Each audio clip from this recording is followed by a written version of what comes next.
세츠는 강력한 감성적인 니트로 두 번째 이세계에 간 후 자신의 능력을 숨기기로 결심하여 멋진 그부들과 함께 모든 이세계 클리셰를 다시 경험하려고 한다. 하지만 대륙이 전쟁 중이어서 하렘을 만들 계획이 망가졌다. 학교 수업이 끝났고 세츠는 자신의 책상에 앉아 창밖을 바라보고 있었는데 그때 유이라는 소녀가 그에게 말을 걸어왔다. 세츠는 다른 학생들이 그들에 대한 소문을 퍼뜨리지 않도록 그에게 너무 잘해주지 말라고 말했다.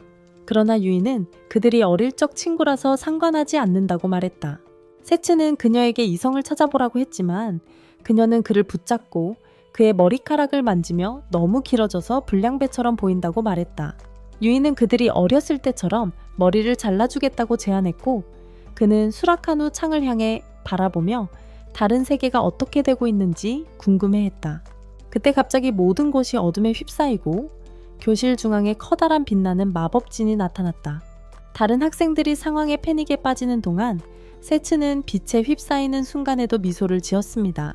곧 그들은 개방된 들판에 자신들을 발견했고 다른 학생들이 어디에 있는지 의아해하는 사이에 세츠는 그 장소를 알아차리고 기쁨을 감추지 못했습니다.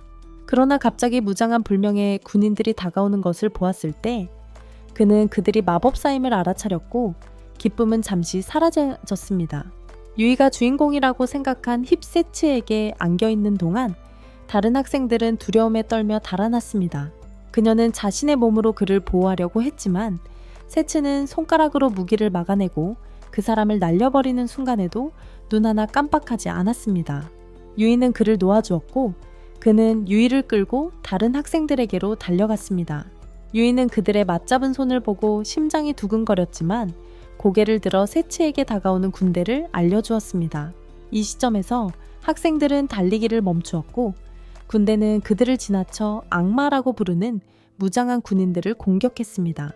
다른 학생들과 함께 숨으면서 세츠는 왜 악마와의 전쟁이 여전히 일어나고 있는지 궁금해했지만 갑자기 이상한 기운을 느끼며 마법과 악마가 저주인지 의문을 가졌다. 그가 가슴을 움켜잡고 있던 중 푸른 머리의 여성 기사 한 명이 말을 타고 그들에게 다가와 전장이 그들에게 적합한 곳이 아니니 안전한 곳으로 가라고 말했다. 그녀는 금발의 남자와 함께 했고 다른 병사들과 함께 전투에 돌입하여 적을 물리쳤다. 전투 후 학생들은 왕에게 소개되었고 왕은 그들을 디스티니아 왕국으로 환영하며 그들이 그들을 지키기 위해 소환된 영웅이라고 알렸다. 왕은 왕국이 악마와 전쟁 중이며 5년 전과 마찬가지로 영웅들이 그들을 구하기 위해 소환되었다고 말했다. 그는 그것이 운명이라고 주장했지만 학생들은 혼란스러워 보였고 공주가 5년 전 전쟁 중에 다른 세계에서 영웅이 소환되어 그들의 세계에 평화를 가져왔다는 것을 설명했다. 그녀는 그들의 혼란을 이해해야 한다고 말했지만 왕국을 구하는 데 도움을 요청해달라고 간청했고 이는 학생들이 그 망상적인 여성이 자신들을 정의의 리그라고 생각하고 있는지 의문을 갖게 만들었다.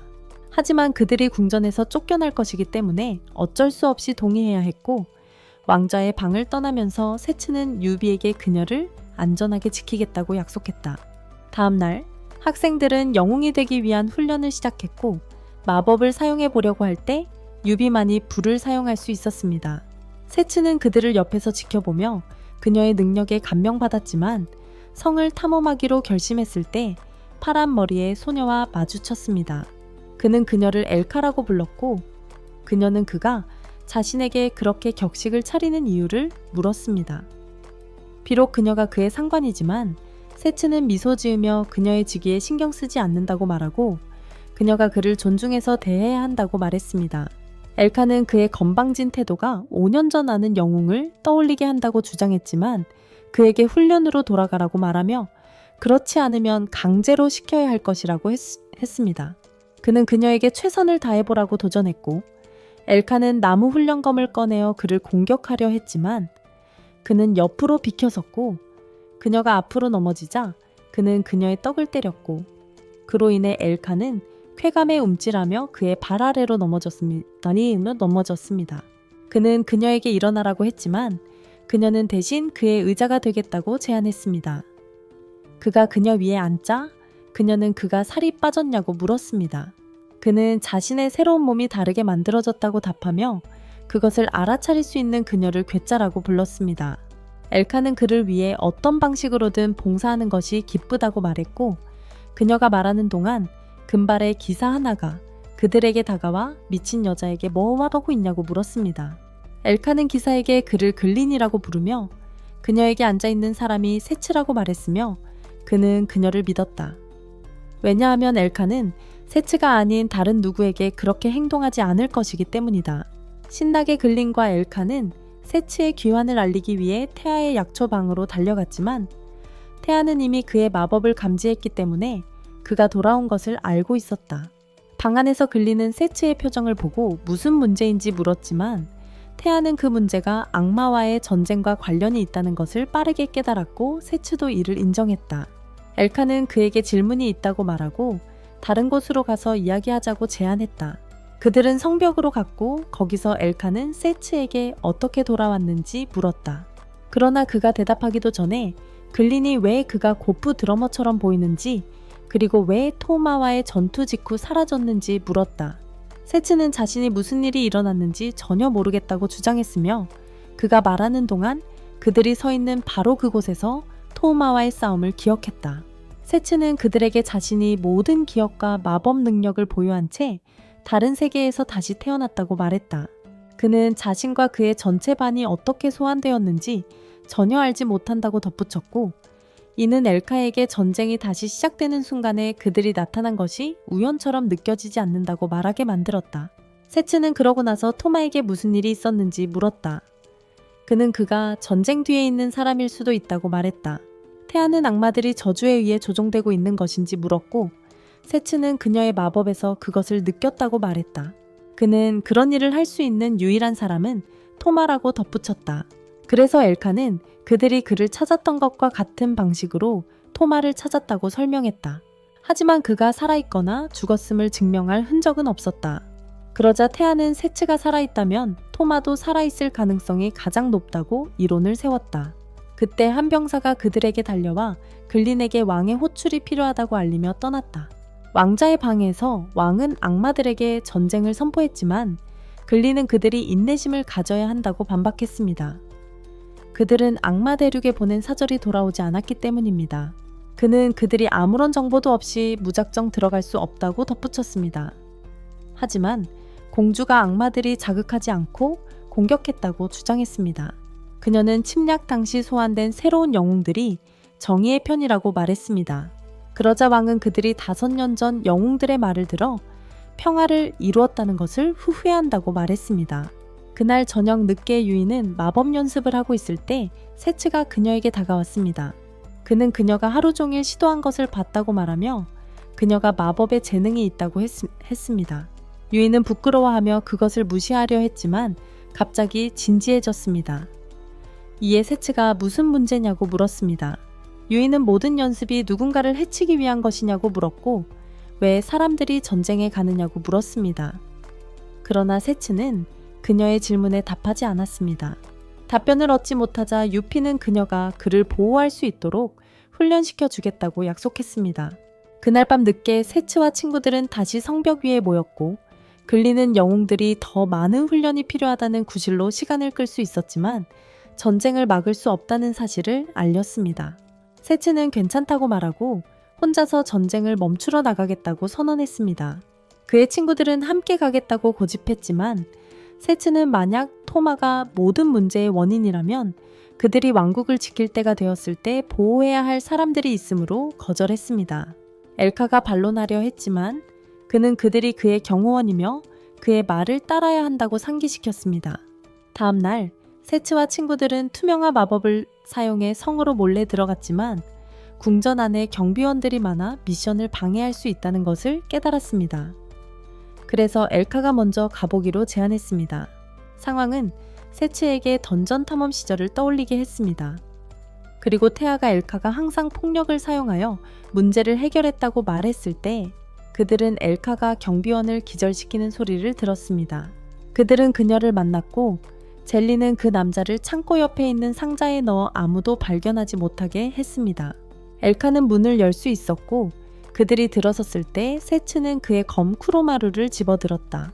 그들은 외부에서 경비원의 목소리를 듣고 경비원이 발각되었음을 깨달았고 이로 인해 성이 봉쇄되었다. 글레이는 세츠가 도망칠 수 있도록 시간을 벌겠다고 제안했고 태아는 도움을 주겠다고 하면서 엘카에게 세츠와 함께 가라고 말했다. 그녀는 자신이 그들에게 주목을 끌 것이라고 했다. 라고 했다. 엘카는 반박하려 했지만 세츠는 그녀를 끌고 가며 그들이 광인의 도움이 필요할 때 기회가 올 것이라고 말했다. 성의 문 밖에서 엘카는 세츠가 돌아올 때까지 시간을 벌겠다고 약속했고 그들이 이야기하는 바로 그 순간 유이가 그들에게 달려왔다. 유이는 그가 어디로 가는지 물었고 세츠는 이 세계의 두 번째 소환되었고 그로 인해 전쟁을 끝내기 위해 오래된 친구를 만나야 한다고 설명했다. 유이는 집착하는 여자친구처럼 그를 데려가 달라고 했지만 세츠는 그녀의 약한 모습이 자신을 방해할 필요는 없다고 말했다. 유이는 그가 이해했다고 말하고 눈을 감으라고 했고 세츠는 키스를 받을 것이라 생각하며 얼굴이 빨개졌지만 대신 그녀는 마법을 사용해 그의 머리를 잘랐다. 그녀가 바람과 불의 마법을 모두 사용할 수 있다는 사실에 감탄한 그는 유키에게 자신을 보호할 수 있을 만큼 더 강해지겠다고 약속했습니다. 스에스는 두 소녀에게 작별 인사를 한 후 왕국을 구하기 위해 여행을 떠났습니다. 다른 곳에서는 할아버지와 보석을 팔려고 하는 손님과 다투는 어린 소녀 루리가 있었습니다. 루리는 할아버지에게 그 손님이 문제인가 물었고 할아버지는 그렇다고 답했습니다. 손님은 늙은이가 자신을 그렇게 부르다니 믿을 수 없다며 넘어갔지만 다시 보석값을 얼마에 팔겠느냐고 물었습니다. 하지만 할아버지는 그의 돈이 아무짝에도 쓸모없으며 은행 통장을 비워도 그 가격을 감당할 수 없을 것이라고 말했습니다. 할아버지가 말하는 동안 손님은 금화가 든 가방을 테이블 위에 내려놓았고 탐욕스러운 늙은이는 즉시 그 보석을 팔았습니다. 손님이 떠난 후 루리는 할아버지가 자부심이 모든 것을 좌우한다고 주장했음에도 불구하고 왜 그 보석을 팔았는지 물었습니다. 그래서 그녀의 할아버지는 자존심이 그들에게 정말 모든 것이라고 설명했다. 하지만 돈이 문제일 때는 사람들은 자신의 내면의 지혜를 끌어내야 했고 돈이 모든 것이었다.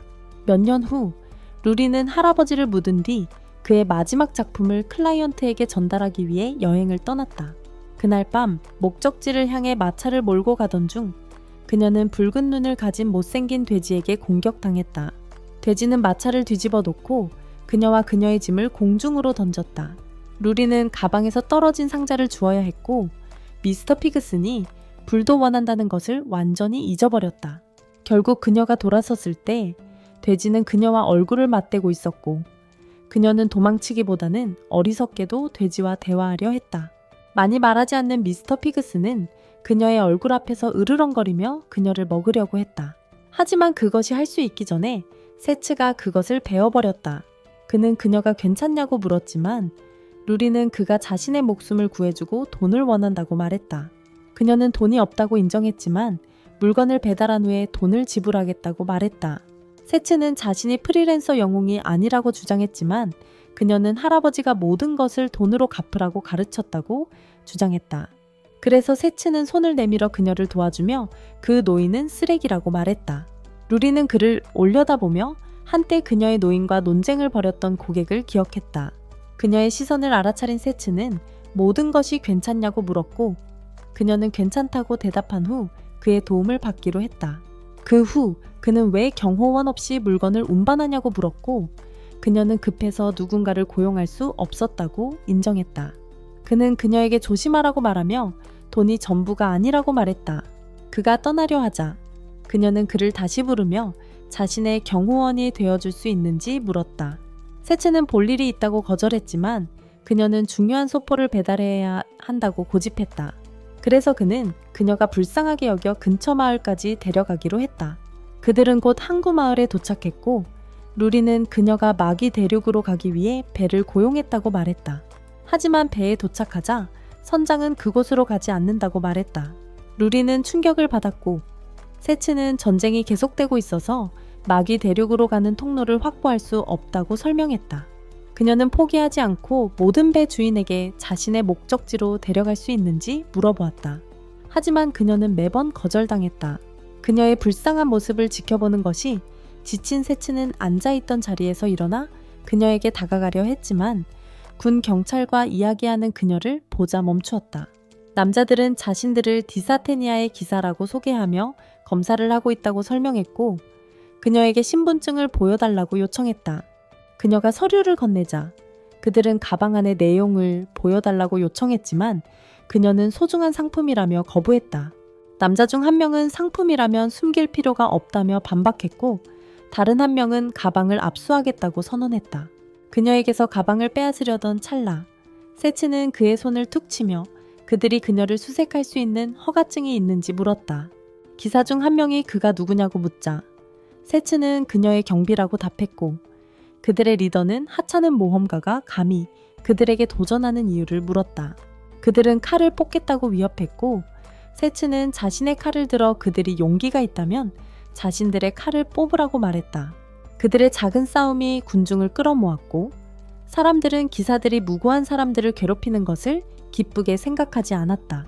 그들의 주목을 받자 리더는 물러나라고 명령했지만 떠나기 전에 그들 중 한 명이 돌아서서 세츠에게 조심하라고 경고했다. 세츠는 엘카와 글림이 그런 바보들을 어떻게 다루는지 궁금해하던 중 루리가 눈에 눈물을 글썽이며 그에게 달려와 감사의 인사를 했다. 그날 저녁 식사 중 세츠는 그녀가 악마 대륙으로 가는 배를 찾을 수 없어서 앞으로 어떻게 할 계획인지 물었다. 그러자 그녀는 계속 찾겠다고 말하며 만약 소용이 없다면 배를 하나 사겠다고 밝혔다. 세츠는 그녀가 문자 그대로 혜택을 받지 못하는 교회의 쥐라서 그런 건 불가능하다고 지적했다. 하지만 그녀가 우울해하는 모습을 보니 그가 그녀를 동행하게 해주겠다고 밝혔다. 그들이 같은 방향으로 가고 있었기 때문이다. 이 소식에 그녀는 신이 나서 얼마나 받을지 물었지만 그는 자신의 유일한 조건은 그녀가 밤에 여관에서 쉬는 것이라고 말했다. 그녀는 반박하려 했지만 그는 거절을 받아들이지 않았고 결국 그녀는 비용을 나누는 조건으로 그의 계획에 동의하게 되었다. 그날 밤 나중에 목욕 시간이 돌아왔을 때 루리가 그에게 자신의 짐을 맡아달라고 부탁하며 그에게 건넸다. 세츠는 확실한지 물어보았고 루리는 괜찮다고 말하며 상자를 열어 보석이 담긴 브로치를 보여주었다. 세츠는 그 브로치를 알아보았다. 그녀는 그 브로치가 할아버지의 마지막 일이라고 설명하며 할아버지는 유명한 보석상이라고 말했다. 그녀는 어느 날 누군가가 그 브로치를 수리해달라는 요청을 했고 할아버지는 아프셨지만 그 일을 마무리하고 그 브로치를 그녀에게 맡겼다고 말했다. 루리는 자신이 할아버지의 제자로서 그 브로치를 전달하는 것이 의무라고 덧붙였다.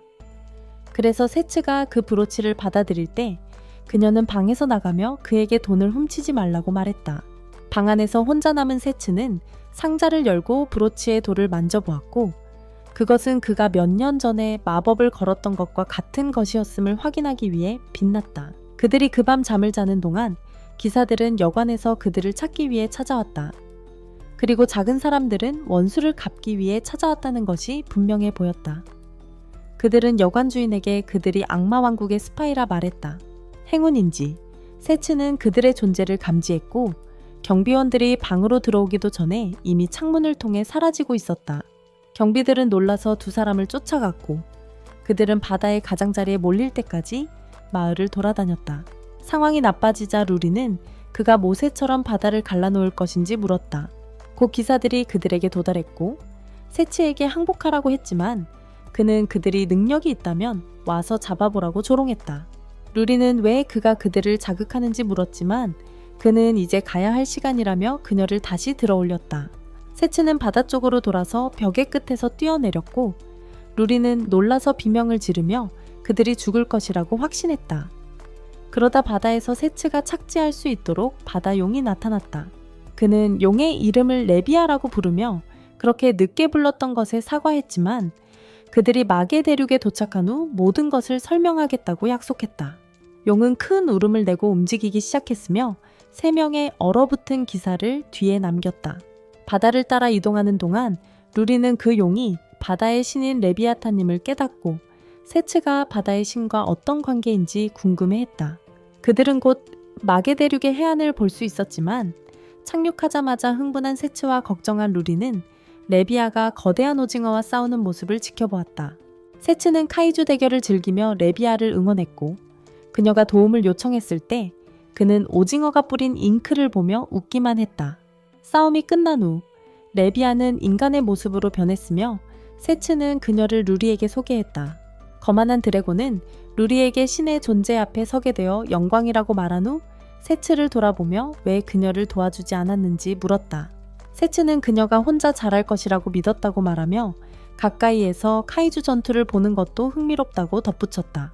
레비아는 그의 뻔뻔함을 믿을 수 없었고 그가 5년 동안 그녀를 무시하고 있다가 한밤중에 전화해 배로 이용한 후 지금은 바보 같은 오징어와 싸우게 놔두었다고 말했다. 세츠가 대답하기도 전에 루리가 그들의 주의를 끌며 거대한 오징어를 어떻게 할 건지 물었고 레비아는 세츠가 처리할 것이라고 말했다. 결국 그는 오징어의 잔여물로 튀긴 오징어를 만들었고 그들이 먹는 동안 레비아는 산들을 가리키며 그곳이 악마 군주의 성이 있다고 말했다. 세츠는 루리에게 그녀가 배달하려고 했던 사람과도 일감이 있다고 말했고 레비아는 대지의 가게에서 브로치를 고쳐달라고 부탁했다며 이를 들은 놀란 루리가 레비아에게 디스텔 세레노를 어떻게 알게 되었는지 물었습니다. 레비아는 루리에게 대주의 가게가 바로 악마 여왕이라고 설명하며 이 말에 루리는 놀라서 하얗게 질렸습니다. 레비아는 자신의 임무가 끝났다며 일어나려 했지만 세츠는 그녀가 함께 가지 않을 거냐고 물었습니다. 그는 대즈와 함께 이야기를 나누고 싶다고 했지만 레비아는 포크로 그를 가리키며 그가 은혜를 모르는 인간이라고 비난했습니다. 그녀는 바다의 평화를 유지하는 데 약속을 지켰음에도 불구하고 그저 무료 우버처럼 취급받는 것에 화가 났습니다. 또한 그녀는 다른 여자를 데리고 왔음에도 불구하고 그의 행동을 용납해야 한다는 사실에 더욱 화가 났습니다. 세츠가 자신의 무심함을 변명하려고 할 때 그의 셔츠를 누군가 잡아당겼습니다. 돌아보니 3명의 악마 어린이들이 있었고 그중 한 명이 그들이 연인들의 다툼을 하고 있는지 물었습니다.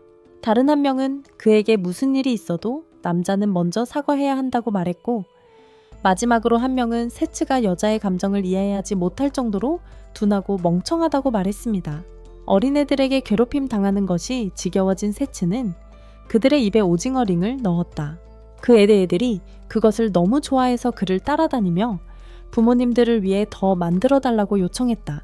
리비아는 반세츠의 공포 앞에서 남은 오징어가 많으니 모두를 위한 양을 만들 수 있다고 그들에게 말했다.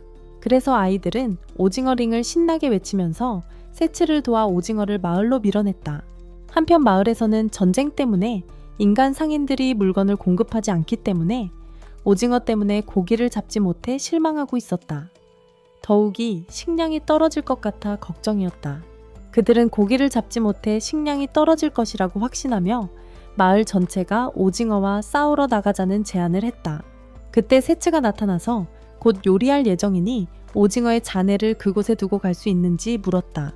성체의 오징어가 음식으로 돌아왔다는 사실에 놀란 어른들은 리비아에게 감사의 표시로 화려한 파티를 열고 최고의 음식과 음료를 대접했다.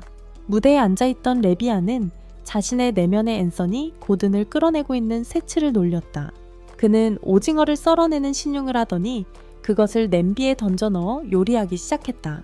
언덕 꼭대기에서 악마 군주의 개인 경호대장인 블라드는 마을의 불빛을 보고 인간들이 공격하고 있다고 생각하여 검을 꺼내고 마을로 달려갔다. 마을에서 레비아는 술에 취한 듯 행동하는 루리에게 다가갔고 레비아가 술에 취했냐고 묻자 루리는 주스만 마셨다고 확신시켰다. 루리는 레비아에게 앉아서 대화하자고 초대했고 앉자마자 루리는 세츠를 어떻게 알게 되었는지 물었다. 레비아는 전쟁 중에 세츠가 허락 없이 바다를 건너려 했다고 말하며 그와 싸웠고 자신이 지자 세츠가 전쟁을 끝내는데 도와주라고 요구하며 그녀를 끌고 다녔다고 했다. 하지만 진짜 진실은 그녀가 난폭하게 행동했고 세츠가 그녀에게 이성을 되찾게 해주었다는 것이었다. 루리가 악마 루즈와 어떻게 만났는지 묻자 레비아는 세츠를 영웅이라고 소개했고 그때 루리는 자신이 오랜 시간 동안 악명 높은 영웅과 함께 여행하고 있다는 것을 깨닫고 패닉에 빠졌다. 왜 그가 자신의 경호원으로 동의했는지 궁금해하며 레비아는 세츠가 평소에는 겸손하다고 설명했다. 그리고 그녀는 비밀리에 포드 로렐스경을 좋아한다고 확신한다고 말했다. 그러자 루리는 해상에서 사고가 줄어든 이유가 레비아 때문이라는 것을 알아차렸다. 이에 레비아는 세츠에게 해상 평화를 유지하겠다는 약속을 했다고 확인했다. 그런 다음 루리는 세츠가 오징어를 파는 모습을 지켜보며 그를 바라보는 그녀의 눈빛에서 그녀가 세츠를 사랑하고 있다는 결론을 내렸다. 레비아는 신이 천한 인간에게 빠질 리 없다며 이를 부인했다. 그리고 이것은 그녀가 제우스와 그의 형제들에 대해 잘 따라가지 못하고 있음을 증명하는 것이었다. 그 순간 복도에서 블라드가 벽을 뚫고 들어와 모두 괜찮은지 물었지만 곧 지나치게 반응하고 있다는 것을 깨달았다. 그 후 레비아는 잠든 루리를 무릎 위에 안고 생선을 먹고 있었다. 그러다 블라드가 다가와 앞서의 과민 반응에 대해 사과했다.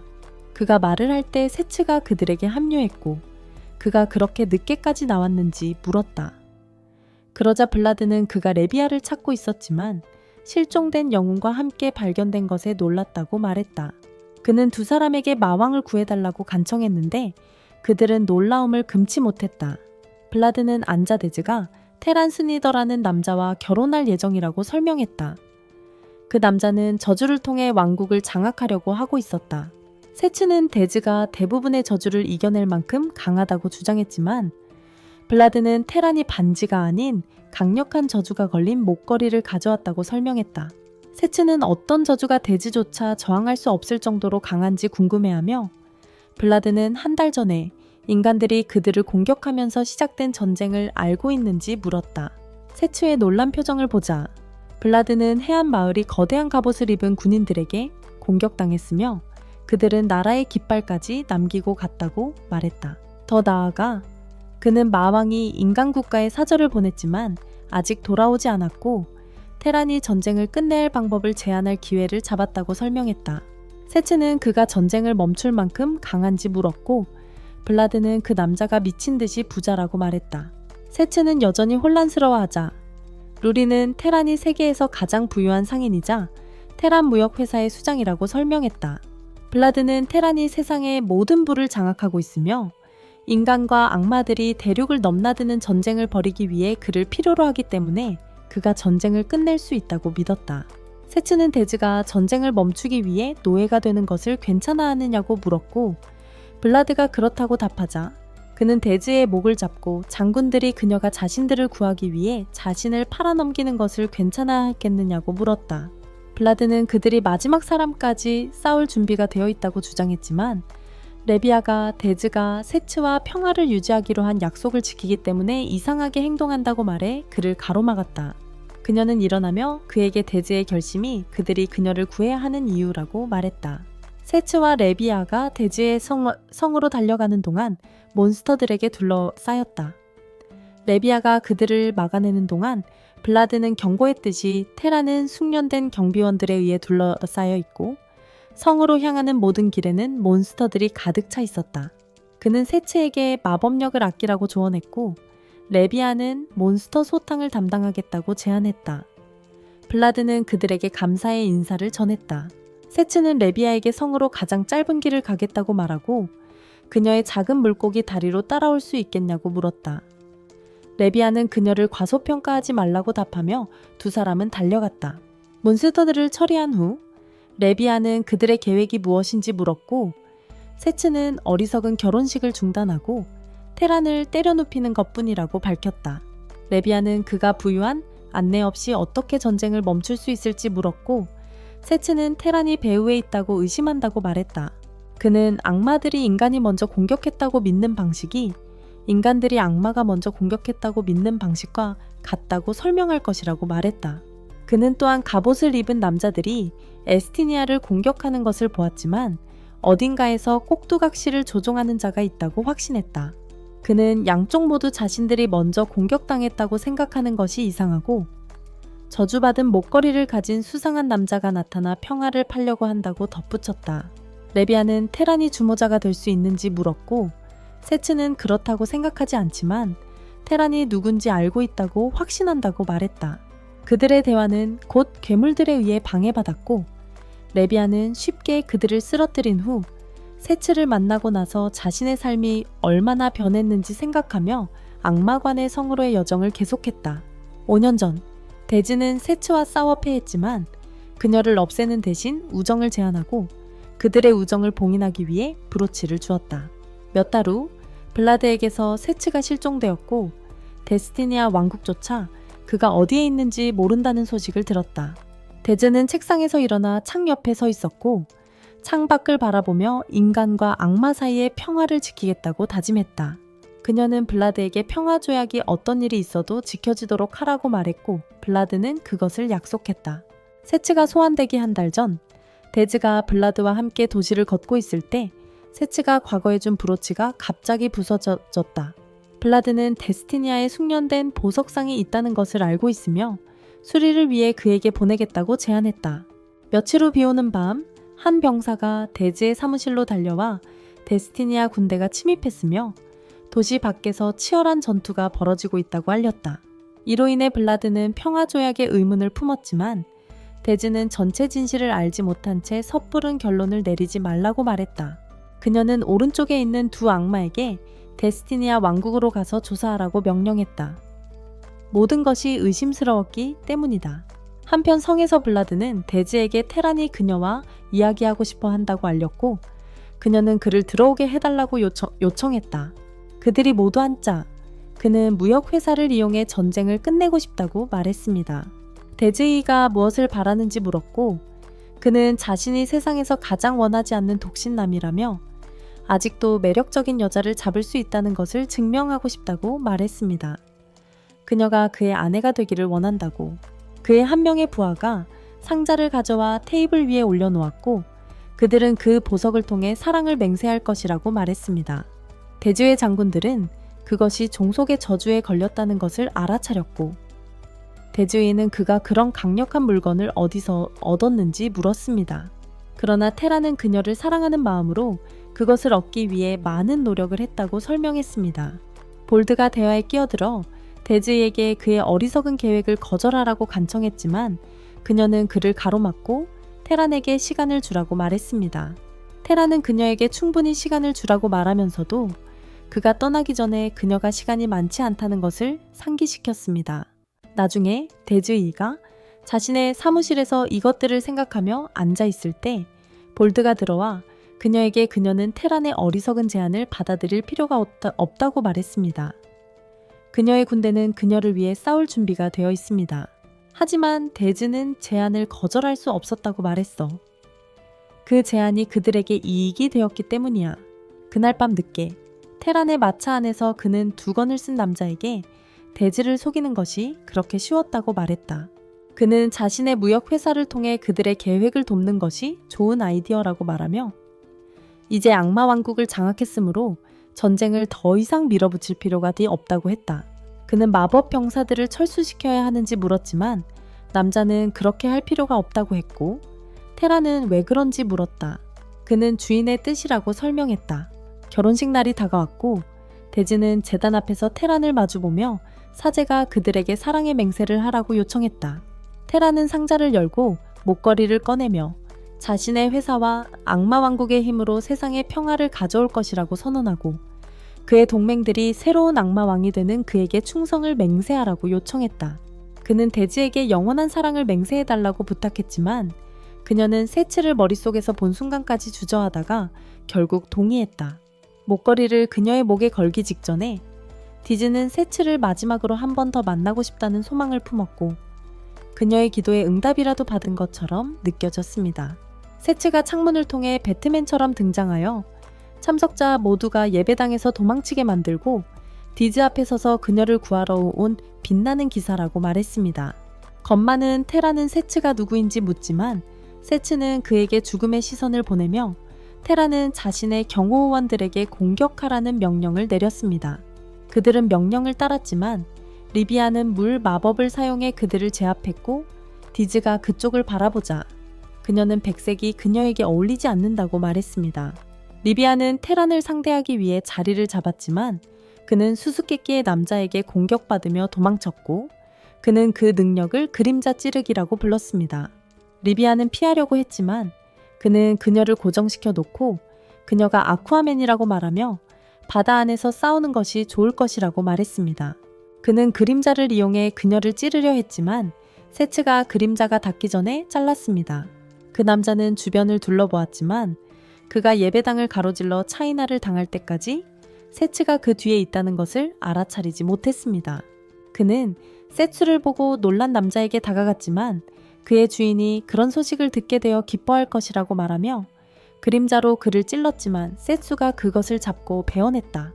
그 남자는 공중으로 뛰어올라 그를 향해 총을 쏘기 시작했지만 세츠는 그것들을 막고 그 뒤에 나타나 기둥으로 발차기를 했다.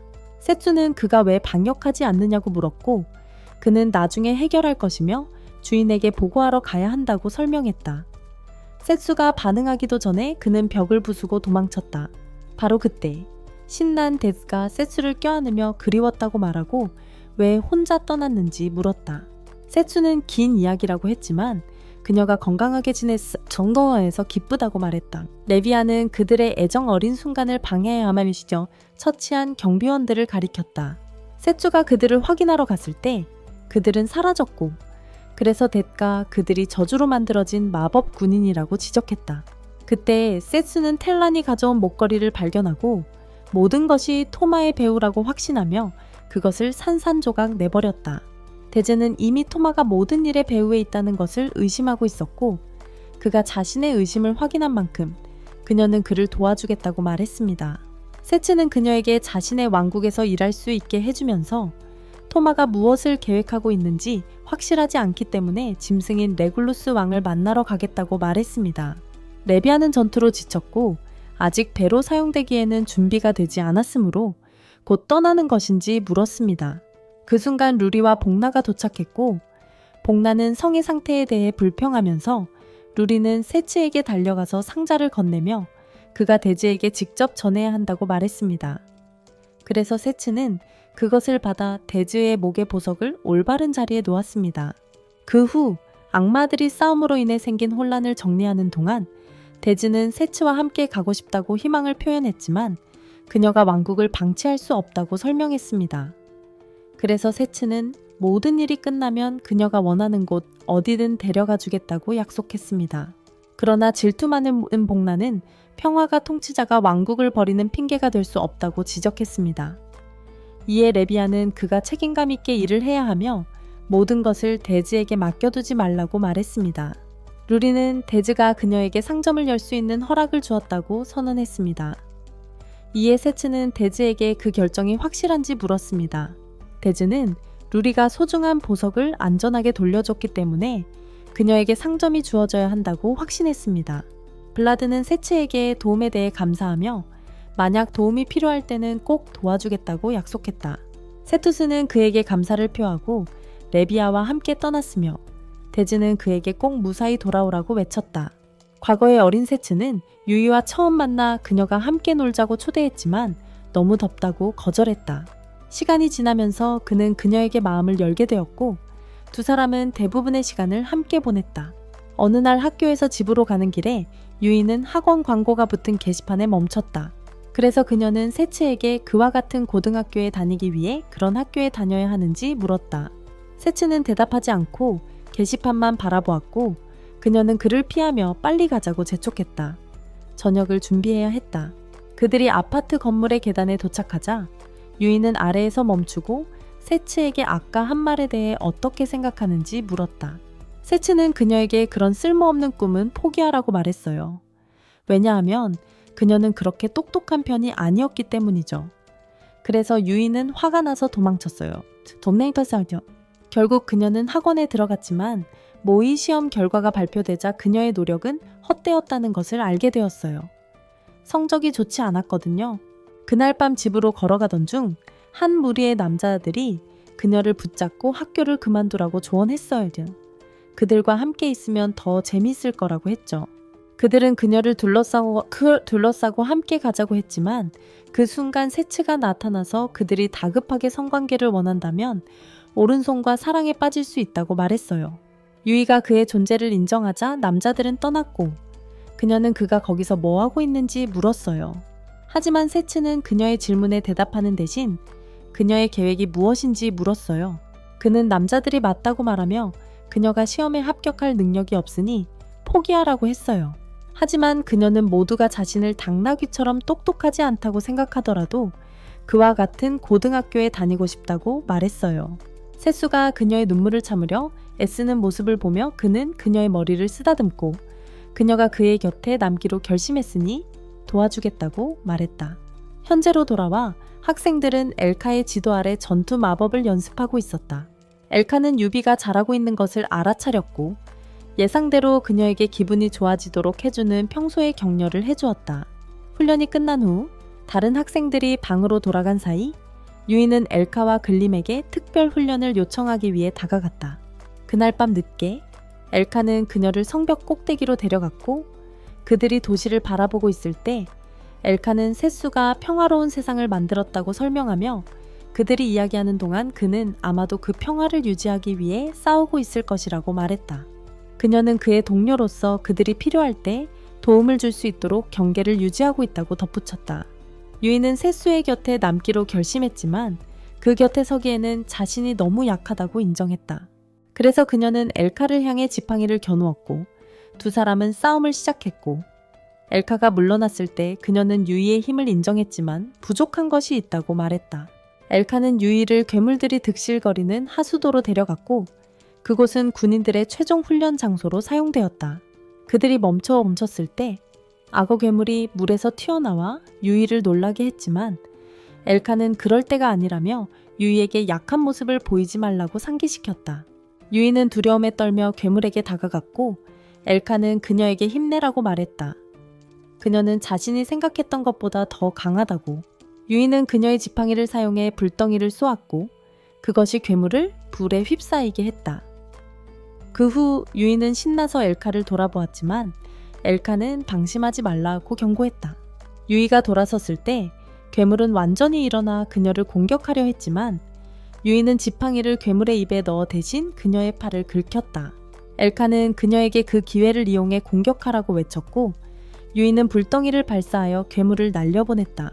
그러나 괴물은 여전히 살아있었고 엘카는 그녀에게 그것을 처치하라고 말했지만 그녀가 주저하자 엘카는 전쟁에서는 적을 죽이지 않으면 자신과 친구들이 죽을 위험이 있다고 설명했다. 그녀는 소중한 사람들을 보호하고 싶다면 생명을 빼앗을 수 있어야 한다고 설명했지만 그 결단력이 유이에게 부족하다고 덧붙였다. 유이의 말은 그녀가 도착한 날 벌어진 전투를 기억나게 했고 엘카는 그 괴물을 얼음 마법으로 죽인 후 떠났다. 시에라는 유이에게 가서 상처를 치료한 후 갑자기 진짜 전투에 던져넣은 것이 엘카에게 잘못된 행동이었다고 말했다. 하지만 유이는 자신이 원했던 것이라고 변호했다. 시에라는 엘카가 그녀를 동등하게 대하려고 노력했기 때문에 그녀에게 혹독하게 대하는 이유를 설명하고 유이가 무엇 때문에 절대로 세츠와 가까워지려고 하는지 물었다. 그녀가 위험에 처할 것을 알면서도 말이다. 유이는 세츠가 평생 동안 자신을 도와줬기 때문에 그녀도 그에게 의지할 수 있는 사람이 되고 싶다고 말했다. 시에라는 유이에게 행운을 기원하고 유이의 방에서 나와 엘카에게 걱정하지 말라고 말했다. 유이는 강하다고 엘라는 이미 알고 있다고 말했지만 만약 그녀가 그들과 함께 싸우게 된다면 많은 위험한 상황에 직면해야 할지도 모른다는 걱정을 했다. 그날 저녁 늦게 글림은 혼자 구석에 서 있는 유이를 발견하고 그녀에게 다가가 망설임 없이 생명을 빼앗는 것은 자연스러운 일이라고 말했다. 유이는 그가 싸우겠다는 결심을 어떻게 다졌는지 물었고 그는 주변 사람들이 고통받는 것을 지켜보는 것보다 적들이 고통받게 하는 것이 낫다고 밝혔습니다.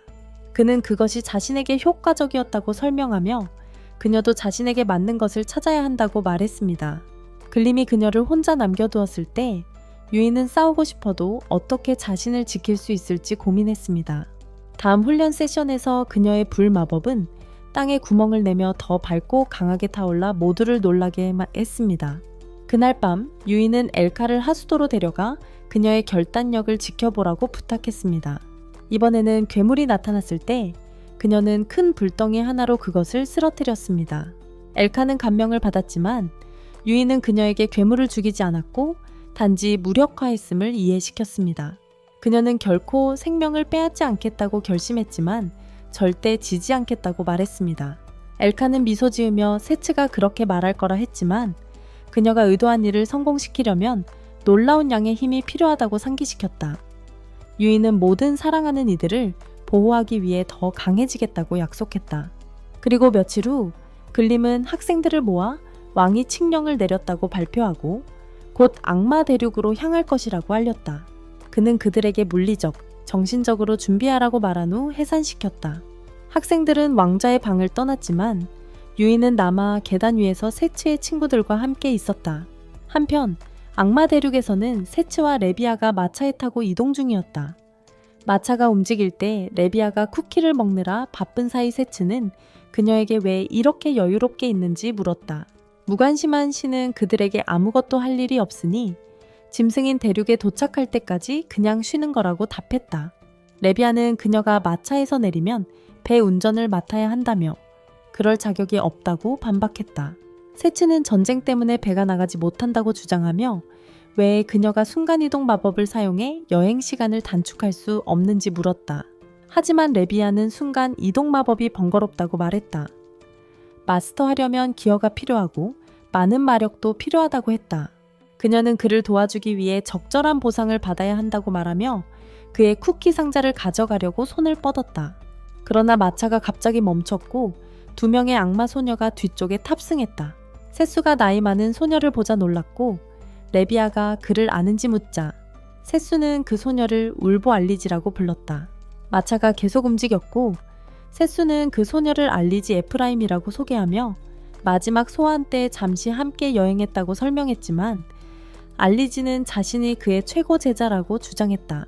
그는 이를 부인했지만 알리지는 그가 매일 밤 전투의 기본을 가르쳤다고 상기시켜 주었고 이것이 레비아에게 그들이 어떤 심야 활동을 하고 있었는지 물어보게 만들었다. 그가 대답하기도 전에 2번째 소녀가 끼어들었고 레비아는 그녀가 누구인지 물었고 알리지는 그녀를 아멜이라고 소개했으며 아멜은 자신이 그녀의 여동생이라고 덧붙였다. 알리지는 그가 지난 5년 동안 어디에 있었는지 물었다. 세츠는 모든 것을 설명했고 이 이야기가 끝난 후 예전처럼 알리지를 초대했지만 그녀는 해결해야 할 문제가 있다고 거절했다. 아노가 그것이 그녀의 잘못이라고 언급하자 알리지는 훈련의 일환으로 괴물을 처치하는 일을 맡고 있었고 어느 날 마을을 위해 드래곤을 처치하는 일을 맡았다고 설명했다. 그녀가 이야기하는 동안 그녀는 마을에서 아멜을 만난 순간을 회상했다. 식사를 나누던 중 아멜은 자신이 그 마을 출신이 아니라고 밝혔고 그녀가 형이라고 부르는 남자가 2년 전에 그녀를 발견하여 집에 받아주었다고 말했다. 그녀는 알리지에게 드래곤이 나타난 이후로 형을 보지 못했기 때문에 혼자라고 전했다. 그녀의 이야기를 듣고 알리지는 드래곤 문제를 해결한 후에 마을에 정착할 계획이라고 말했는데 이는 이곳저곳을 옮겨 다니는 것이 지쳤기 때문이었다. 아멜은 매우 기뻐하며 그녀를 받아주겠다고 자원했고 그래서 그들은 일찍이 언니 동생 관계가 되었다. 현재로 돌아와서 세츠는 드래곤이 아멜의 형을 죽였냐고 물었지만 알리지는 그렇지 않다고 말했다. 그녀는 드래곤이 공격할 때마다 마을 사람들이 사라졌다고 설명했다. 하지만 드래곤이 떠날 때마다 싸움이나 전투의 흔적은 발견되지 않았다. 그녀는 그것이 일반적인 드래곤 공격이라고 생각했기 때문에 대담한 결정을 내리고 방어막을 해제하여 드래곤을 유인하고 끝내기로 했다. 그러나 드래곤이 나타났을 때 그녀는 드래곤과 싸웠지만 드래곤을 쫓으려 할 때 사라졌다. 알리지는 마을로 돌아갔지만 도착했을 때 남아있는 마을 사람들은 사라졌고 아멜만 남아있었기에 그녀는 아멜을 데려가기로 결정했고 그렇게 그들은 세츠와 리비아를 만났다. 그녀는 세츠에게 상황이 익숙하게 들리는지 물었지만 그는 유괴하는 드래곤에 대해서는 처음 듣는 것이라고 말했다. 하지만 그는 도와줄 의사가 있었고 리비아도 동의하자 아멜은 너무 기뻐서 그들에게 감사했지만 특히 리비아를 세츠 부인이라고 불렀고 그 말에 신은 놀랐다. 여행이 계속되면서 리비아는 마을 사람들이 모두 좀비로 변했다는 어리석은 이론을 제시했다. 세츠는 만약 그렇다면 마을이 비어있지 않을 것이라고 지적하며 똑똑한 녀석은 그들이 보이지 않는 공중 좀비라고 추측할 수 있다고 말했다. 다시 한번 그녀의 두뇌가 주로 소금물로 구성되어 있다는 것을 증명했다. 세츠는 그녀에게 드래곤의 개입을 설명해 달라고 요청했고 그녀는 드래곤도 좀비라고 대답했다.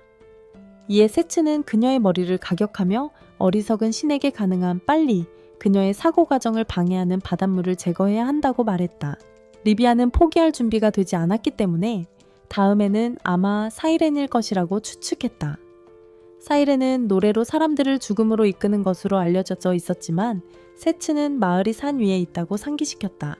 리비아는 사이렌이 그곳에 살고 있는 음식 애호가일 수도 있다고 주장했고 그녀의 주장을 이해하기 시작할 무렵 아멜은 바다 생물에게 특정한 마법이 있다고 지적했다. 그들이 그녀를 바라보았을 때 그녀는 입을 가리고 리비아의 썩은 생선대장이 그리 나쁘지 않다고 말하며 스스로 냄새를 맡게 만들었다. 둘을 무시하고 세츠는 범인은 틀림없이 외계인이라고 말했다. 그러나 소녀들은 외계인에 대해 들어본 적이 없었으므로 그는 외계인이 달에서 온 생물이며 비행 접시를 타고 인간을 납치한다고 설명했다. 그가 설명을 마치기 전에 리비아는 그 비현실적인 아이디어를 즉시 쳐냈다. 리비아는 그러면 드래곤이 왜 마법을 사용해 알리제를 사라지게 하지 않았는지 물었지만 그들의 마차는 멈췄고 운전사는 물이 가라앉을 때까지 계속 갈 수 없다고 말했다. 리비아가 알리제에게 도시로 간 후 무엇을 할 것인지 물었고 알리제가 더 많은 단서를 찾기 위해 마을로 돌아갈 것이라고 대답했다. 이로 인해 세츠는 왜 드래곤이 계속해서 공격했는지 물었고 리비아는 마법에 의해 그들이 끌렸을 것이라고 추측하며 밀집한 마법이 괴물을 끌어들이기 때문에 누군가 마을 안에서 강력한 마법을 사용하면 괴물이 끌릴 수 있다고 설명했다. 세츠는 마법이 관련되어 있다고 가정했으므로 마을 사람들이 순간이동 마법으로 전이될 가능성에 대해 물었다. 그의 이론은 사람들이 사라진 후 드래곤이 나타났기 때문에 싸움의 흔적이 없었다는 것이었다. 그의 설명에 알리제는 마법 사용자를 찾아야 한다고 제안했고 세츠는 그녀에게 사용자에게 직접 물어보라고 말했다. 그는 전이 마법은 수년간의 연습이 필요하며 2년 전 아멜이 마을에 없었기 때문에 그녀가 마법을 연마하는데 시간을 들였다고 안전하게 말할 수 있다고 덧붙였다. 아멜은 자신이 무죄라고 주장했고 알리제는 그녀를 방어하며 그녀도 피해자라고 말했다. 세츠는 리비아가 바다 괴물은 독특한 냄새가 있다고 언급했던 것을 상기시켰고 이는 리비아가 자신의 힘을 숨길 수 있었음에도 불구하고 그녀가 바다 출신이라는 것을 여전히 알 수 있었다는 것을 의미했다. 그때 아멜이 갑자기 겁먹은 소녀에서 드래곤으로 변신해 그들을 공격했지만 그들은 피했다. 세츠와 리비아는 그녀를 막았지만 알리제는 세츠의 최고의 제자라는 자부심이 있었던 터라 눈앞의 문제를 해결하지 못한 것에 실망한 것 같았다. 세츠는 그녀에게 소리쳐서 자신의 슬픔에서 벗어나게 하고 자신을 증명하라고 말했다. 그래서 알리제는 드래곤에게 돌진했다. 세츠는 그녀를 지원했고 드래곤이 찢어졌을 때 리비아는 그의 검에 물을 모아 드래곤을 베어내었고 알리제가 그것을 찔러서 파괴하여 작은 빛의 구슬로 사라지게 만들었다. 이후 리비아와 세츠가 해상으로 비스트맨 대륙으로 가는 길에 그녀는 알리제가 혼자 괜찮을지 물었지만 세츠는 드래곤이 물리쳤으니 알리제가 할 수 있을 것이라고 확신했다. 마을로 돌아간 알리제는 아멜의 집으로 갔고 주위를 둘러보던 중 아멜의 목소리를 뒤에서 듣고 깜짝 놀랐다. 뒤돌아보니 그녀는 입구에 서 있고 그 뒤에 몇 마리의 괴물이 있었다. 아멜은 전쟁을 위해 마법 병사가 필요하다고 하며 마을 사람들을 마법 인형으로 변신시켰다고 밝혔다. 그녀는 자신을 괴물의 주인 메러르라고 소개했으며 이는 토마가 지어준 이름이었다. 며칠 후 비스트맨 대륙의 리포트 마을에서 마을 주민들이 슈로네코라고 부르는 젊은 비스트 소녀가 마을을 지나가고 있었다. 주민 몇 명이 그녀를 멈추고 음식을 건네주었다. 그녀는 고마워했지만 너무 많다고 말했으나 그들은 공급 체인에 도움을 준 것에 대한 최소한의 보답이라고 주장했다. 그들은 그녀가 여동생을 돌봐야 한다고 상기시켰고 슈로네코는 감사하며 집으로 향했다. 집에 도착했을 때 막 일어난 여동생 미네코를 만났지만 뭔가를 가져오려 할 때 미네코가 기침을 하자 그녀는 급히 약을 챙겨 마시게 했다. 미네코는 사과했지만 슈로네코는 그녀를 안아주며 치유할 방법을 찾겠다고 약속했다. 한편 세츠와 리비아는 대륙에 도착해 배를 타려고 했지만 배 선장이 그들에게 쫓아가라고 했다. 세츠는 그 사람이 자신의 목적지에 도착하기 위해 기꺼이 그의 등에 타겠다고 말해 상황을 더욱 악화시켰고 그 남자는 이제 그를 무례한 자식이라고 불렀다. 그는 리비아에게 돌아서서 그녀가 대신 일을 해야 한다고 말했지만 바다시는 요정으로 사용되는 것에 지쳐 있었다. 그래서 세츠는 무감각한 젤크가 된 것에 대해 사과했고, 리비아는 그가 다음 날까지 자신이 쉴 수 있게 해준다면 기꺼이 그를 데려다 주겠다고 했다. 하지만 뱃사공은 그때쯤이면 배가 준비될 것이라고 했고, 이로 인해 리비아는 화가 났다. 그녀를 진정시키기 위해 세츠는 뭔가 먹고 밤을 지낼 여관을 찾자고 제안했다. 어딘가에서 슈로네코는 언니의 약을 사기 위해 가게에 갔고, 가게 주인에게 감사의 말을 전했다. 가게 주인은 그녀를 위해 할 수 있는 최소한의 일이라고 말했다. 그 여성은 그녀에게 또 다른 일을 제안하며 전단지를 건넸고, 그중 하나에는 세츠의 사진이 있었다. 슈로네코는 그것이 또 다른 암살인지 물었고, 여성은 그녀가 그 일을 완수하면 돈을 많이 받을 수 있어 다시는 일을 하지 않아도 된다고 말했다. 슈로네코가 더 말하려던 찰나 문이 열리면서 세츠와 리비아가 가게에 들어왔고, 그녀는 급히 주인 뒤에 숨고 후드로 자신을 가렸다. 주인이 그들을 맞이하며 숙소를 찾고 있는지 물었고, 그들은 그렇다고 대답했다. 슈로네코는 그 기회를 이용해 자리를 나왔지만 두 사람을 잘 살펴보았다. 그날 밤 언니와 저녁을 먹으며 슈로네코는 그녀에게 한 가지 일을 더 끝내야 하니 혼자 자라고 말했다.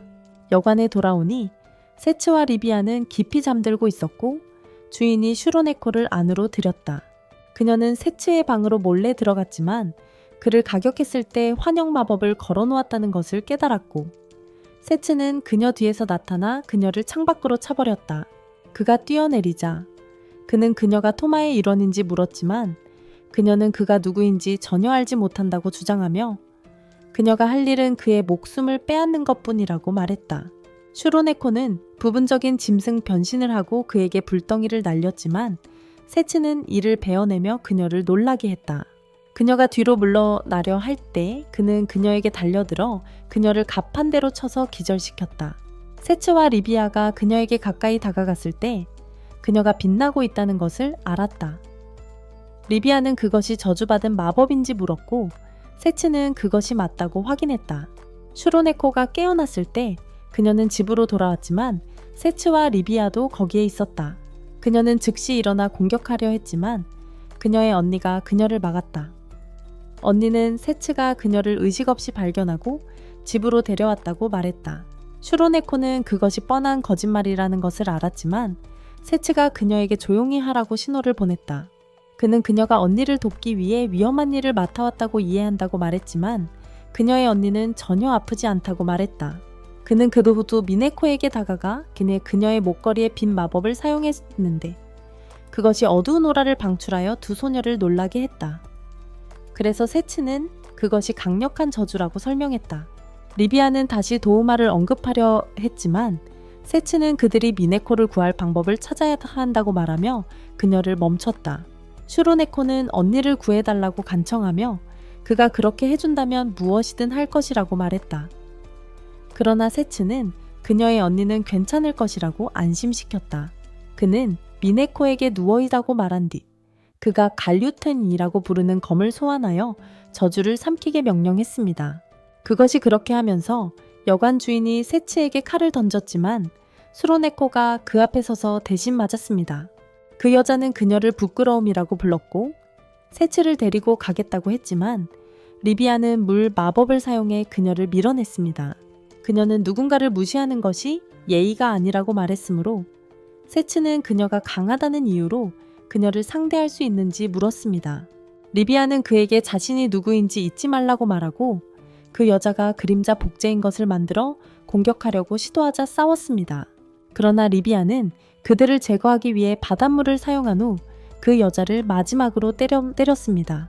그런 다음 그녀는 토마가 무엇을 노리고 있는지 물었고 살려주겠다고 약속했지만 그녀는 비밀을 털어놓았지만 그 여자는 자신의 생명을 구걸하는 것은 그녀에게 부적절하다고 말했습니다.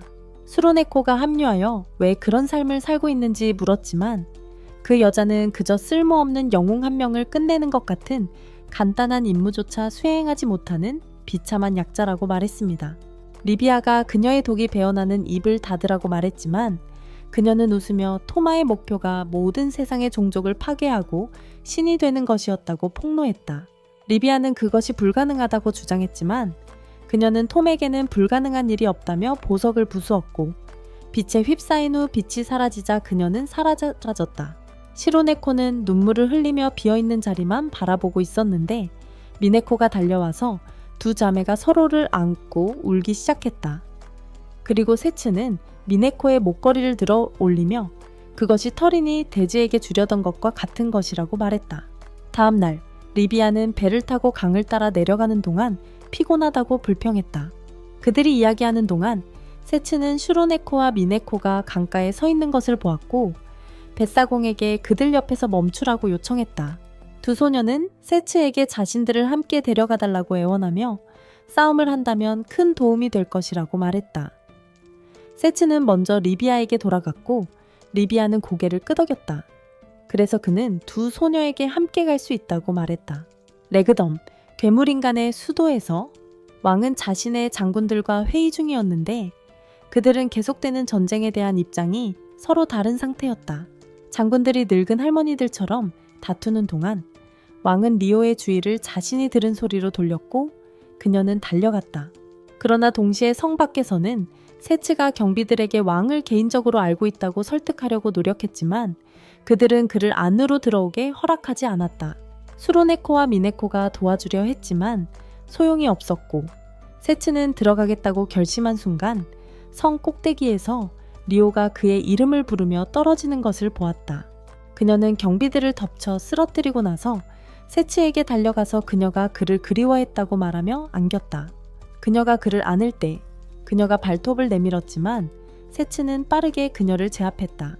리오는 그녀의 미래 주인이기 때문에 기대하지 않았다고 말했지만 세츠는 그보다 스컹크를 입양하는 것이 좋겠다고 말했다. 두 사람이 다투는 동안 수로네코와 미네코는 리오가 야수왕의 딸일지도 모른다고 의심했다. 그들이 옆걸음으로 걸어가면서 리오는 그가 돌아왔을 때 자신을 만나지 않은 이유를 물었다. 세츠는 그녀의 턱을 쓰다듬으며 많은 일이 있었기 때문이라고 말했고 미네코는 그들의 폭발적인 호르몬 때문에 모두가 질식할 것이라며 방에 들어가라고 말했다. 그들이 문에 다다르기도 전에 문이 활짝 열리고 흥분한 레굴루스가 세츠에게 달려들었고 세츠는 그를 뒤집어 엎었다. 소녀들은 그들이 높고 우쭐한 왕이 작디 작은 인간에게 완전히 당한 것을 믿을 수 없어 경외심에 찬 눈으로 지켜보았다. 세츠가 왕자의 방 안을 들여다보자 장군들이 모두 쓰러져 있다는 것을 알아차리고는 어떤 것은 변하지 않았다는 말을 했다. 왕자의 방 안에서 왕은 세츠의 귀환을 축하하기 위해 결투를 하자고 선언하고 나서 연회를 열자고 했지만 세츠는 그와 즉시 급한 일들이 있다고 말했다. 레굴루스는 이것이 악마와 인간 사이의 전쟁 때문인지 물었고 세츠는 토마가 뒤에서 이를 조종하고 모든 사람들을 죽이려 한다고 설명했다. 레굴루스는 함께 가고 싶어 했지만 세츠는 토마가 비스트맨 대륙에서 혼란을 일으킬 수 있으니 그를 대비해 남아있어야 한다고 말했다. 라이온은 아버지의 자리를 대신 맡겠다고 자청했지만 레귤루스가 반대하려 할 때에 주도라도 군대의 사령관 루카가 그를 가로막았다. 그는 악마와 인간이 그들의 적이며 그들도 침략당할 위험이 있으므로 세츠를 돕기 위해 사람들을 빼낼 수 없다고 말했다. 레귤루스는 동감하면서도 세츠가 그의 동료라는 사실을 상기시켰고 이에 루가는 수년간 사라졌던 이른바 영웅을 신뢰할 수 있는지 묻게 되었다. 라이온은 세츠를 믿을 수 있는 사람이라고 방어했지만 루가는 그가 돌아왔다고 해서 예전처럼 되돌아갈 수는 없다고 주장했다. 문제를 해결하기 위해 레귤러스는 구식 방식으로 가기로 결정했고 루가는 세츠에게 결투를 도전했다. 이것은 비스트맨의 문화였다. 레귤러스는 결투를 주관하겠다고 발표했고 승리하는 자가 로즈의 약혼자가 될 것이라고 말했다. 세츠는 공격적인 서프보드와 결혼할 계획이 없다고 설명하려 했지만 루가는 그에게 다음날 정회의 경기장에서 기다리겠다고 말했다. 그날 늦게 레귤러스는 세츠에게 결투에 끌어들여서 미안하다고 사과했지만 근육이 우선인 비스트맨들을 설득할 수 있는 유일한 방법이라고 설명했다. 하지만 세츠는 그가 그들을 기쁘게 하기 위해 행복하게 자신을 배신한 것에 여전히 믿기지 않았다. 그러나 레귤러스는 그가 이기면 군사 지원과 함께 료를 보너스로 받을 것이라고 말했다. 그날 밤 료는 루가를 만나 세츠에겐 상대가 되지 않는다고 이해시키려 했다. 루가는 그 사실을 알고 있지만 비스트맨으로서의 자존심이 그를 물러서지 못하게 한다고 말했다. 그는 또한 마법 문신이 새겨진 팔이 강한 의지를 힘으로 변환시켜 좋은 승산이 있다고 밝혔고 그녀를 지키기 위해 무엇이든 할 것이라고 말했습니다. 다음날 아레나에서 세츠와 루카가 맞섰고 싸우는 동안 루비아는 비행 발톱이라는 기술을 사용했지만 세츠는 그것을 잡아 다시 루가에게 보냈습니다. 그는 루가에게 진짜로 싸우라고 요청했고 그는 짐승의 형태로 변신했지만 여전히 세츠에게는 역부족이었습니다. 세츠는 레고루스에게 경기를 중단시키고 롤을 데리고 가라고 말했지만 루가의 무시당한 행동에 분노하여 그의 눈이 빛나며 광폭화했습니다. 그는 세츠에게 공격했고 루비아는 칼을 던졌지만 루가의 팔이 잘려도 다시 자라났습니다. 로가 그들에게 달려갔지만 세츠는 그녀에게 너무 가까이 오면 위험하다고 말하며 멈추게 했습니다. 그녀는 자랑스러운 짐승인 전사로서 그를 제거해야 한다고 말했고 세츠는 그녀와 함께 싸울 것을 동의했습니다. 그가 포식자를 소환하기 전에 아레나는 안개로 가득 찼고 루가의 머리가 사라지며 투마의 환영이 나타났습니다. 그는 세츠에게 그리웠다고 말하며 세상을 멸망시키고 그들 둘만 남길 계획에 대해 마치 집착하는 전애인처럼 긴 연설을 했다. 로가 그를 방해했고 그가 그녀를 없애려 하자 세츠가 그를 막았다. 이는 토우마를 더욱 화나게 했고 그는 비천하고 못생긴 여자를 변호한 것에 불쾌해했다. 그는 세츠에게 디스티니아가 악마 대륙에 대한 침략을 시작했다고 알리며 그곳에 도착할 때쯤이면 이미 늦을 것이라고 말했다. 투마가 사라진 후 루가의 머리 없는 시체가 땅에 쓰러졌고 비가 내리기 시작했다. 왕좌의 방에서 레구루스는 세츠에게 사과했지만 그는 감정에 휘둘릴 시간이 아니라고 말하며 토마를 막기 위해 악마 대륙으로 돌아가겠다고 했다. 그는 여행을 위해 배를 제공하겠다고 약속하고 그의 군대를 그를 뒤쫓게 할 것이라고 말했다. 한편 아로는 여전히 경기장에 있었고 세츠는 그녀의 상태를 물어보러 갔다. 그녀는 중요한 일이 있어서 감정에 휘둘릴 수 없다고 말했다. 10년 전 세츠와 토우마는 디스티니아 왕국에 소환되었고 왕은 그들이 그들의 나라를 구원하기 위해 신이 보낸 구세주라고 선언했다. 왕자의 방에 모인 사람들은 그들을 영웅이라고 부르기 시작했고 그 때문에 세츠는 그들을 미쳤다고 말했다. 그는 자신이 그들의 영웅이 되기로 동의한 적이 없다고 말하며 아무런 설명 없이 그들의 삶에서 불법적으로 끌어냈다고 비난했고 그들이 마치 의무인 것처럼 자신들을 구해주기를 기대했다고 했다. 왕이 그의 이름이 무엇인지 물었고 그는 매우 도전적인 표정을 지으며 대답했다. 나중에 토우마가 세츠가 훈련하는 모습을 지켜보면서 모든 것이 혼란스러운 상황에서 어떻게 이렇게 차분할 수 있는지 물었다. 세츠는 이 세계에는 마법, 괴물, 악마가 있기 때문에 생존하기 위해서는 강해야 한다고 설명했다. 투마는 전쟁에 가는 것이 두렵다고 인정했지만 세츠는 그들이 자신의 플롯아머가 얼마나 강한지 모르기 때문에 훈련이 필요하다고 말했다. 어느 날 세츠는 토움에게 세상을 탐험하러 떠난다고 말해 세상을 더 잘 이해할 수 있게 되기를 원했다. 그러나 토우마는 여전히 겁쟁이임을 인정하며 그와 함께 갈 수 없다고 말했지만 더 강해지겠다고 약속했다. 세츠는 그에게 작별 인사를 한 후 성 밖에서 친구들과 함께 여행을 시작했습니다. 시간이 지나고 토우마는 전투에서의 업적으로 왕에게 은빛 영웅이라는 칭호를 받았습니다. 칭호를 얻은 후 토우마는 사원을 급습했지만 떠나기 전에 재단에서 밝은 빛이 그를 비추었고 목소리가 약한 자는 존재할 가치가 없다고 말했습니다. 그 목소리는 그의 마음을 들여다볼 수 있고 그의 진정한 욕망을 알고 있다고 말하며 그를 돌아보게 만들었습니다. 그 목소리는 그의 모든 욕망과 필요한 모든 힘을 부여할 수 있다고 말했습니다. 그 목소리에 완전히 매료된 그는 손을 뻗어 동상에서 목걸이를 가져갔습니다. 다음 순간 그는 자신의 군인들이 주위에 죽어 리잉 있는 것을 발견하고 깨어났습니다. 비를 맞으며 걷고 있을 때 한 기사이 그에게 평화 조약 소식을 전하기 위해 다가왔습니다. 그들이 이야기하고 있을 때 수레가 지나갔고 그 안에는 세츠와 그의 친구들이 있었고 이로 인해 토우마는 그가 왜 거기에 있는지 궁금해했다. 평화조약 서명 후 토우마는 성벽에 서서 도시를 바라보고 있는 세츠에게 다가갔다. 토마는 전쟁을 쉽게 끝낼 수 있는 그의 능력에 감명을 받았다고 말했지만 세츠는 자신만이 기여한 것이 아니라고 말했다. 세츠는 그에게 자신도 중요하다고 말했고 토우마가 그를 계속 지켜주는 것은 그들의 약속 때문이라고 설명하려 할 때 엘카가 세츠에게 함께하자고 불렀다. 세츠는 떠나려 했지만 토우마가 그를 멈추고 전쟁이 끝났으니 그들의 세계로 돌아가야 한다고 말했다. 그는 돌아가는 방법을 찾았다고 말했지만 세츠는 더 많은 것을 보고 싶어서 돌아갈 준비가 되어 있지 않다고 밝혔다. 이 말은 토움에게 불편하게 느껴졌고 그는 세츠가 왜 그런 말을 하는지 궁금해하기 시작했고 이로 인해 목소리가 그의 머릿속에 들어와 그를 타락시켰다. 세츠가 문을 열기 전에 토우마는 그들이 함께하는 것을 방해하는 모든 것을 파괴할 계획을 발표했다. 그는 세츠가 반응할 시간도 주지 않고 공격했지만 세츠는 충분히 빨라서 막아냈다. 토마는 미친 듯이 웃으며 세츠와 싸웠고 세츠는 그가 왜 이렇게 변했는지 이해하지 못했다.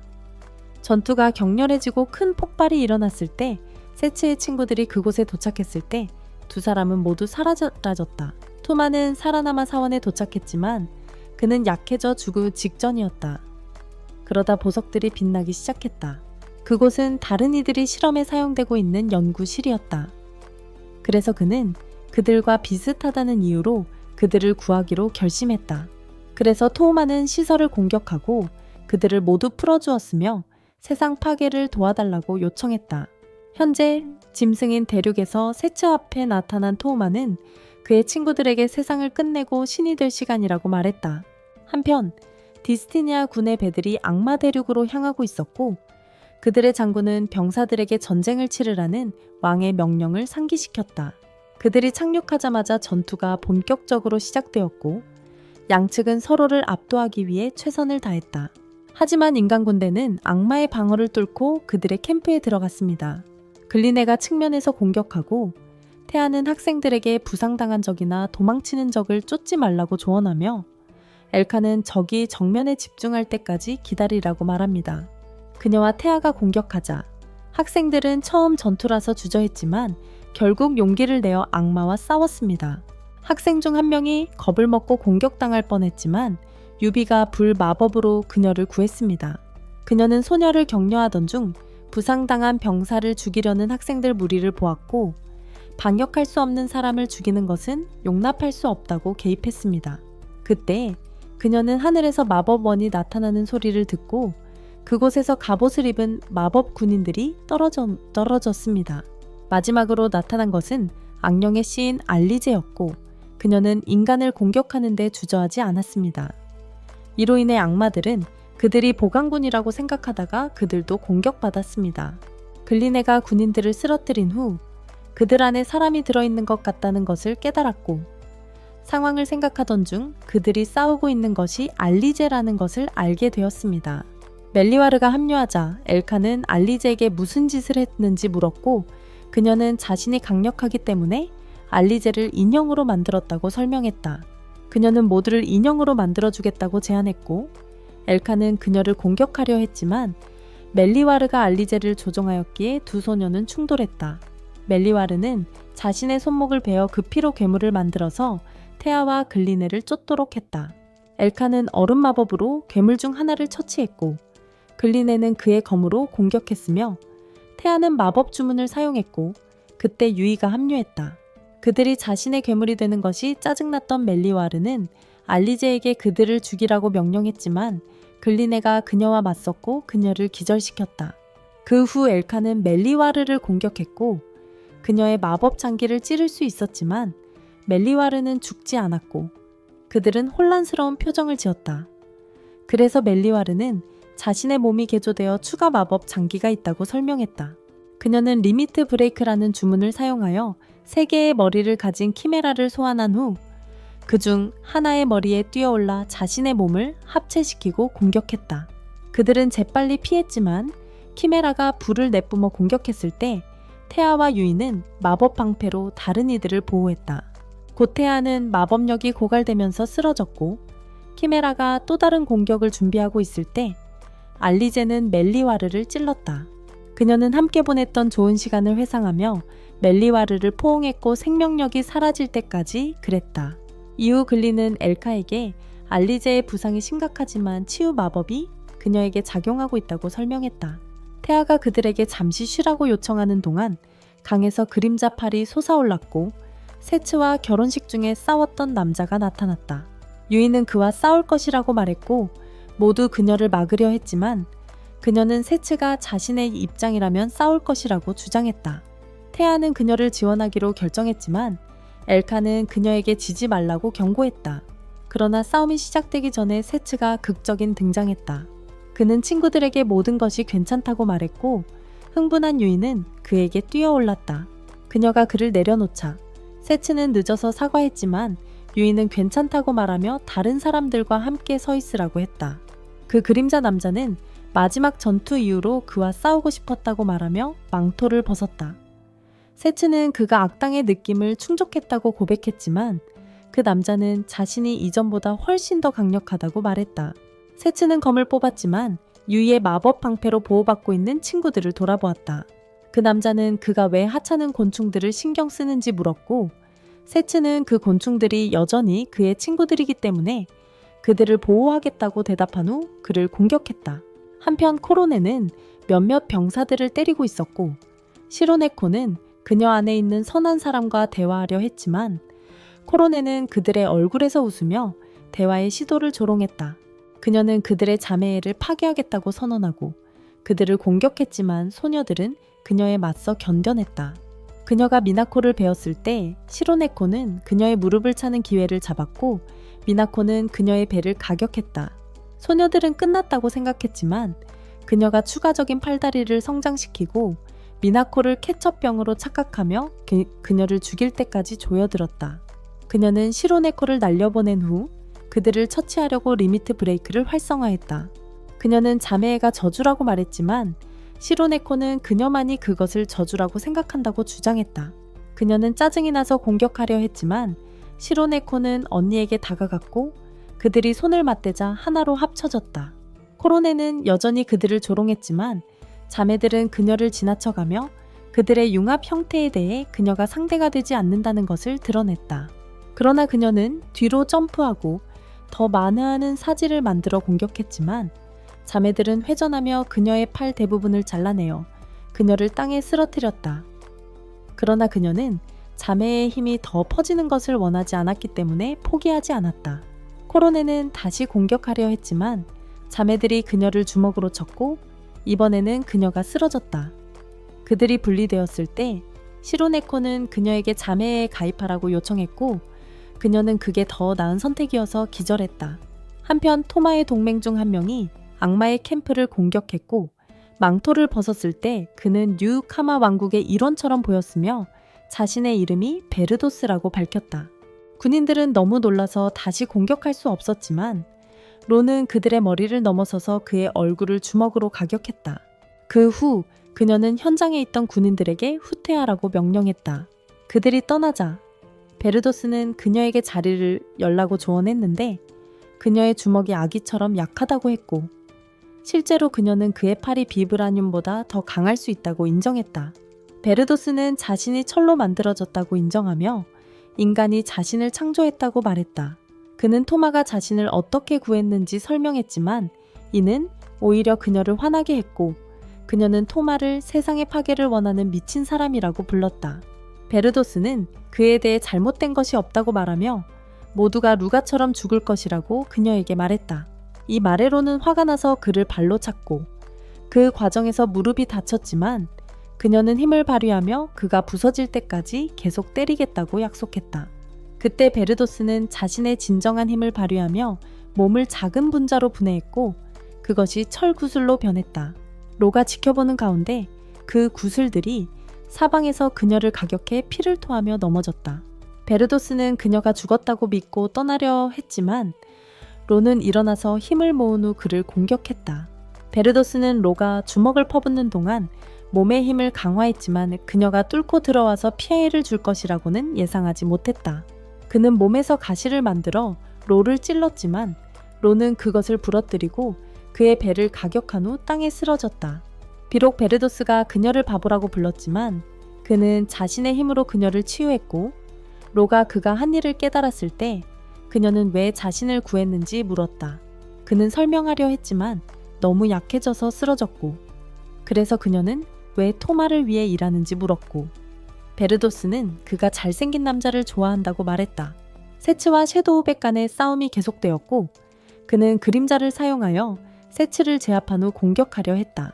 하지만 세츠는 그것을 막고 그를 밀쳐냈고, 그 남자는 왜 자신이 터무니없이 강한지 물었지만 세츠는 그에게 포기하고 토마를 부르라고 말했다.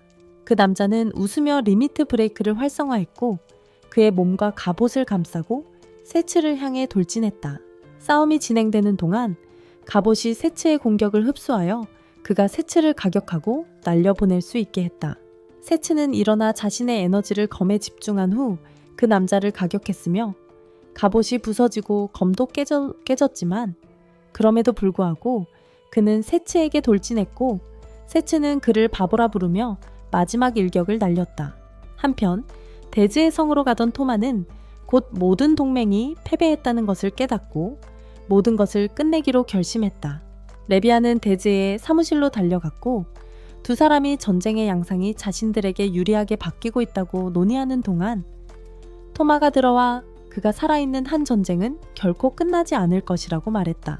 동시에 세츠는 궁전에 도착해 친구들을 확인하러 달려갔고, 이는 토마를 질투하게 만들었지만 그가 둘만 남으면 모든 것이 변할 것이라고 믿었다. 세츠는 토마에게 돌진했고 토마는 그의 검으로 그 공격을 막아냈으며, 싸움이 계속되자 토마는 세츠에게 번개를 던졌고 그것이 천장을 부수고 하늘을 갈라지게 하자 레비아는 그들이 다른 차원에 있다고 인정했다. 세츠는 토마에게 몸풀기가 끝났냐고 물었고, 그러자 토마는 다시 에너지 폭발로 그를 공격했으며 세츠는 자신의 검으로 그것을 쳐냈다. 토마는 그 뒤쪽으로 떠내려가 그의 검을 사용해 더 많은 공격을 그에게 날렸다. 하지만 세츠는 제때 피하지 못하고 맞았다. 토마는 그가 녹슬었다고 놀리자 세츠는 진지해지기로 결심했다. 두 사람은 다시 서로에게 돌진했지만 세츠는 토마의 무기를 빼앗고 그의 얼굴에 주먹을 날리기 전에 칼을 떨어뜨렸다. 토마는 방역하며 세츠를 밀쳐내고 그의 칼을 큰 총으로 변환한 후 발사하여 산의 벽에 구멍을 만들었다. 세츠는 깜짝 놀라며 그가 다른 곳에서 사용하기 전에 그를 막기로 결심했다. 세츠는 토마에게 돌진해 그를 성 밖으로 차내었고, 공중에 떠 있는 동안 토마는 그에게 타격을 가하려 했지만 실패했다. 그래서 그는 총을 기관총으로 변환하고 세츠를 향해 계속 발사했다. 그러자 세츠는 공격을 집어삼키는 탐욕을 소환한 후 그의 칼에 에너지를 모아 토마에게 발사했다.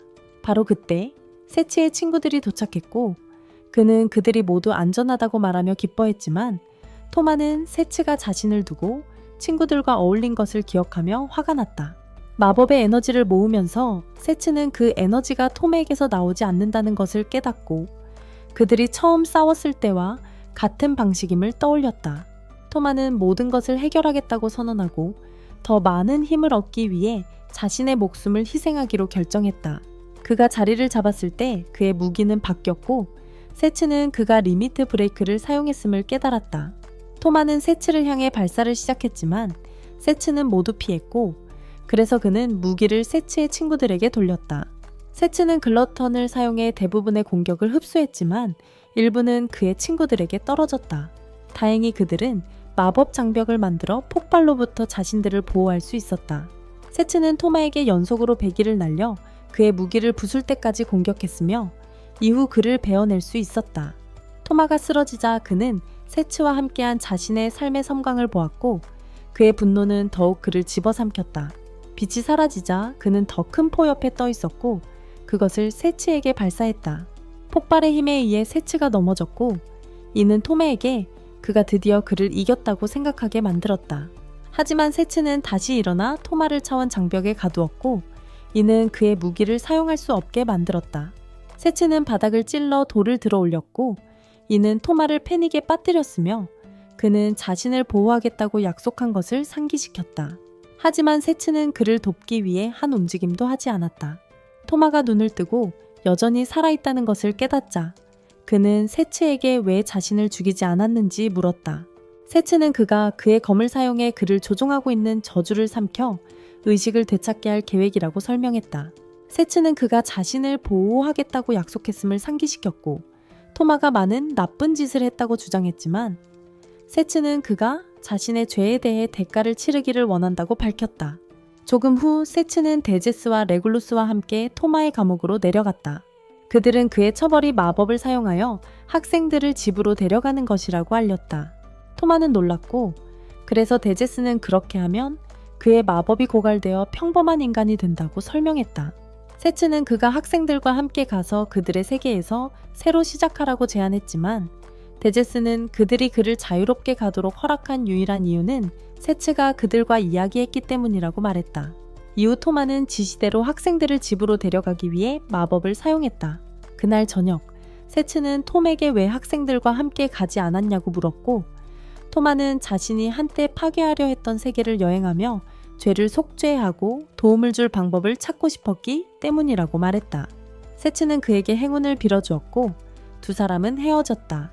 성 밖에서 세츠는 친구에게 작별 인사를 했고 울고 있는 엘카는 그와 함께 가달라고 간청했지만 태아는 그들에게 해야 할 일이 많다고 상기시켰다. 유이가 곧 그들과 합류했고 세츠는 그녀가 자신과 함께 여행하고 싶어 하는지 확실한지 물었다. 유이는 그에게 항상 그의 곁에 있기로 결심했다고 말했고 그렇게 하기로 했기 때문에 두 사람은 함께 나가 여러 궁전으로 여행을 떠났다. 여기까지 오셨다면 가짜 팬들을 혼란스럽게 만들기 위해 이세카이오라고 댓글을 달아봅시다. 또한 이 비디오를 좋아하고 우리 채널을 구독하는 것을 잊지 마세요.